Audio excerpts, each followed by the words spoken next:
Ką updeitas, toliau sportuoju, šiandien pradėjau pirmą tai chi užsiėmimą, 6 pamokų ciklas pradedantiesiems. Pirma pamoka praėjo puikiai, visą laiką buvo intriga ir noras sužinoti ir įdomumas, patiko tikrai ir noriu tęsti.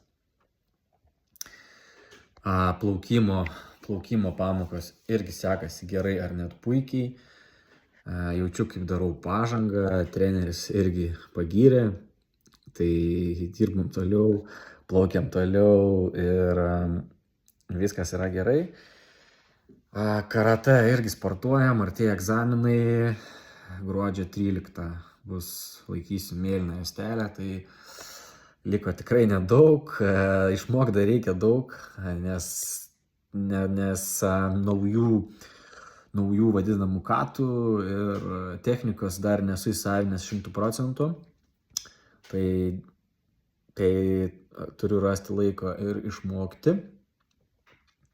Šiek tiek yra traumų po 60 kovų iššūkio ir dar nuėjau 2 savaitgalius klube, tai pajaučiau, kad skauda ir nusprendžiau palaukti, tiesiog tokias smulkus dalykas.